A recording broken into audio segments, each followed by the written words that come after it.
लगते हैं। नहीं तो एक तो जवानी होती है, दूसरी बात भैया भैया यानी बहुत बड़प्पन घर में मिलता है, सत्ता आ जाती है घर में, यौवन धन संपत्ति, हाथ में पैसा होता है और अधिकार हाथ में होता है। भैया यानी बहुत बड़ी शक्ति हमारे घर की, ऐसे घर के लोग मानते हैं। तो इस तरह से यौवन धन संपत्ति प्रभुता और उसके अंदर भी अविवेक जागृत होने में देर ही नहीं लगती, जवानी को दीवानी होने में देर नहीं लगती। और अगर भैया का पैर फिसल गया, घर के प्रमुख आदमी का पैर फिसल गया, तो पूरे घर को रोना पड़ता है, पूरे घर को हताश होना पड़ता है। उस बेताल बने हुए घर को ताल देने वाली शक्ति अगर कोई है तो वो है बहन। भाई को बेताल नहीं होने देती, ताल से चल, इस प्रकार की अदृश्य प्रेरणा वो देती है। और इसके लिए आज के दिन का इतना महत्व है, श्रावणी पूनम का इतना ज्यादा महत्व है। भगवानों, हमें याद रखना है, इस राखी ने कई प्रकार के फायदे लोगों को बहाल किए हैं, किंतु हमारी भाभियों को ये बात ध्यान में नहीं आती, बहनों को भी ध्यान में नहीं आती। बहनें जब तक कुंवारी होती है, भाई के साथ थाली के ऊपर से लड़ेगी, वा थाळी मनेच चाहिए, वा गल्लास मनेच चाहिए, मैं इनच जागा मते बैठने जिमुला, दूसरी जागा मते जिमनार नहीं। भाई बहन लड़ते रहे, पर उस लड़ने में क्या था, कितनी मासूमियत थी, कितना भोलापन था, कितनी निष्कपटता थी। और उसी घर में हमारे साथ बराबरी से लड़ने वाली बहन हमारे घर में, घर से जब विदाई होती है, ससुराल में जाती है, और ससुराल में जाने के बाद उसकी ख्याल में आता है कि अरे बाप रे, इसको संसार कहते हैं। मैं तो अपने भैया के साथ इतने दिन रही, कभी मुझे कोई बात ध्यान में नहीं आई, और मुझे पता नहीं था कि स्वार्थ किस चिड़िया का नाम है। पर इस तरह से ससुराल में जाओ तो सब स्वार्थ की निगाह से देखते हैं। पति का अपना स्वार्थ होता है, सासू का अपना स्वार्थ होता है, सभी स्वार्थ की नींव पर टिकी हुई मेरी जिंदगी है, और यहाँ टिकना मेरे लिए बहुत ज्यादा जरूरी है। किंतु वो टिकती हुई अपने पियर को याद करती है कि मेरा भाई भी एक जवान आदमी था, पर कभी उसने मेरा गैर उपयोग नहीं किया। वो पवित्रता मेरे पियर में मैंने देखी है, कंपैरिजन करने का उसको चांस मिलता है। और जब पुराने जमाने में हमारी बहनें घट्टी पीसने के लिए बैठती थी, अनाज पीसने के लिए बैठती थी, तो दोहे बनाती थी, ओव्या बनाती थी। वो ओव्या क्या कहती है, जन्मू न संसारात यावे, प्रेम ते चाखावे बहीण भावाचे। जन्मू न संसारात यावे, प्रेम ते चाखावे बहीण भावाचे।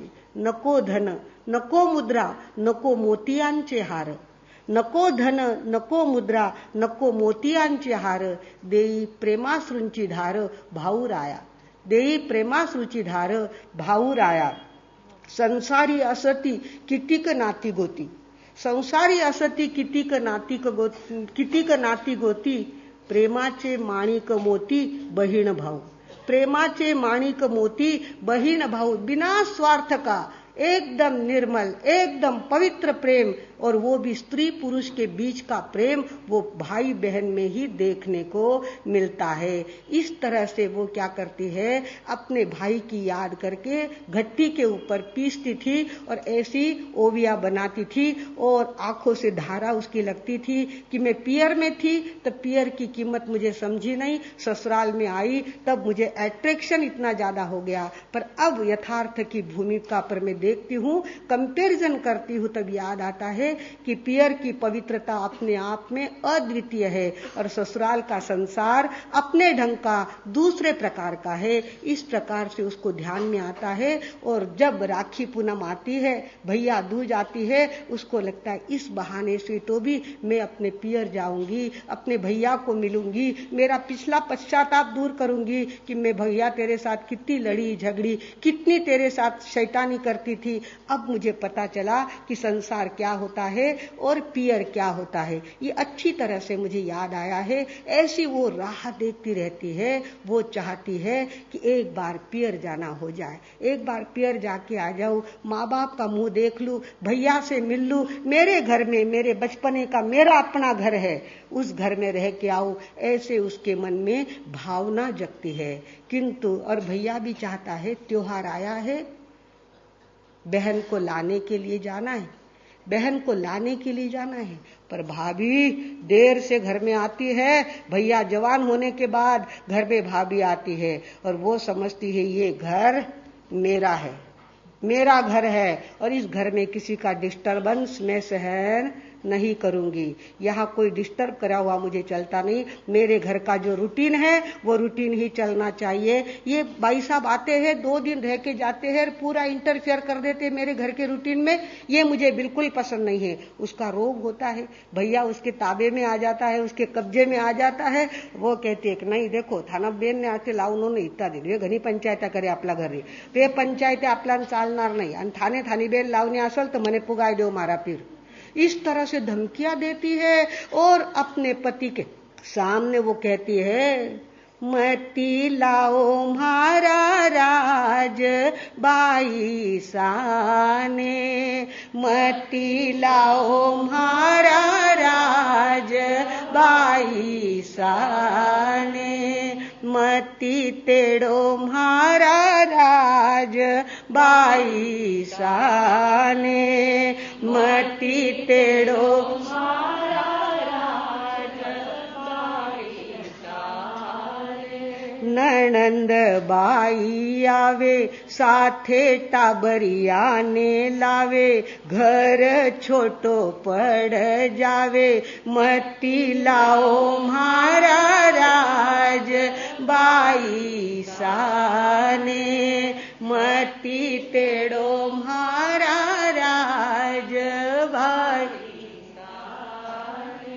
रोज दवा खाने जावे, बिल घणो मोटो आवे, मारे आगे सरकावे, मती लाओ म्हारा राज बाई।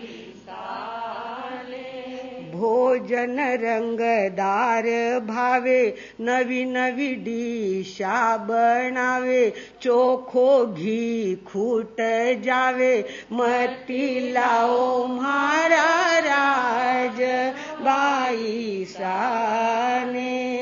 पैदल चाल्यो कोनी जावे, बादी बढ़ती ही जावे, रिक्शो दूना पैसा मांगे, मती लाओ म्हारा राज बाई साने।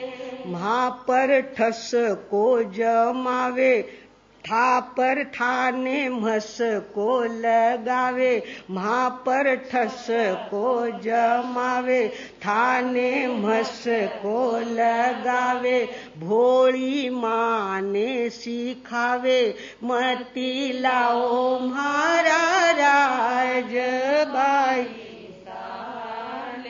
टाबर उधम मचावे, मारो माथो उठ जावे, बोलू तो झगड़ो होई जावे, मती लाओ म्हारा राज बाई साने, मती तेड़ो म्हारा राज बाई साने।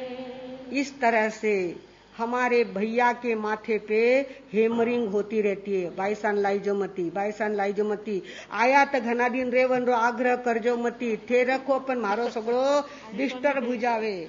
इस प्रकार अपनी ननंद के प्रति भाभी के मन में पता नहीं कहां से शुरू से ही कटुता आ जाती है और ये झगड़ा अधिकार का होता है।